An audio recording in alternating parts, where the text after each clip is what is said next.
मोनसे खोथाया जाहैबावबाय ओरैबायदि दिनै जेन'बा एनडिबिनि मुङावहाय बहुत मानसिया मुंख्लं जादों आरो एनडिबियाबो हाजार हाजार एनडिबिया मुंख्लं जादों मानो होनना बुङोबा दावहानि समाव साफ्रामबो एनडिबिया बबे बबे जायगाजों बहा बहा थैखोमादों दिनैसिम डेड बडिबो मोनबावाखै आरो डेड बडि मोनखानाय जेनाखि माबा रिपर्ट गोनांखा बे रिपर्ट गोनांखौबो बिथांमोनहा थगायदों मानो होननानै बुङोबा 5 लाख एकेसियानि गेजेरावहाय बिथांमोनहा 3 लाखल' होदों होननानै आं खोनादों दा बेबायदिनो मोनफ्रामबो माबाजों बिथोनजों मोनफ्रामबो लाइनजों माने बिथांमोनहा थगायनाय दिनै 5 लाखनि गेजेराव 3 लाख होनानै 2 लाखखौ गावसोर पकेटाव सोनायसोलाय होमबा दिनै बेबायदि सरखार मा सिस्टेम सरखार नोंथांमोनहा सिन्था खालाम आरो मोननांगौनि बेलायावहाय बेसे बुरजा दंबायो एनडिबिनिफ्रायबो बहुत दंबायो रिहाबिलिटेसन मोनजोबैया आरो मुंख्लं न'खरनि बेसेबां दङ बिथांमोनहाबो मोनाखै दिनै फिसाया थैलांबाय जानो हागौ नाथाय बिमा बिफाया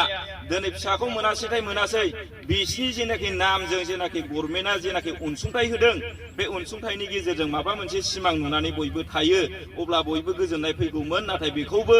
ब्लेकमेल खालामनानै बिथांमोनहा दिनै गाबोन होगोन दिनै होगोन होननानै थगायगासिनो दङ दा बे हिसाबै आङो खावलायहरगोन साफ्रोमबो रायजो राजाफोरखौ बिथांमोननि गोदै रावाव गोजावनो नाङा मानो होनना बुङोबा बिथांमोनहा खुगाजोंल' मावो गोसो गोरबो जिउ होनानै खामानि मावा रायजो राजाफोरखौ अननानै मालाबाबो खामानि मावा दिनै आं बेखौबो क्लियार हरगोन मानो होनना बुङोबा दा इलेक्सन खाथि हिसाबै बिथांमोना बे बिटिआरनि चिफ बिथांनि फर्मावहाय जेनाखि अरुणोदय फर्मावहाय बिथांनि गां फट' थानाय बेखौ हयथ' बे बिटिसि इलेक्सनाव राननानै रायजो राजाफोरखौ आरो आन्दायहोनो हाबावगौ अरुणोदय होनना बुंबा बे सेन्ट्रेल केपेज बे जाहैबाय बे फट'खौ थागोन पिक्सारावहाय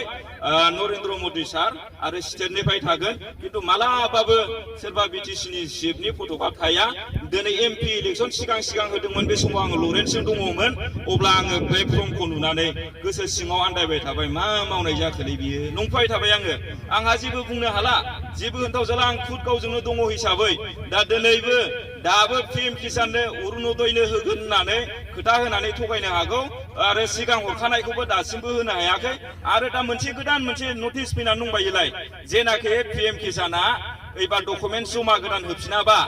बे दानजासिगोन दाना जायफोरा इउपिपिएलनि एगेन्स्टआव दङ बिथांमोनाथ' इउपिपिएलनो हैनो हाला दाना खोथाया जाहैबाय मा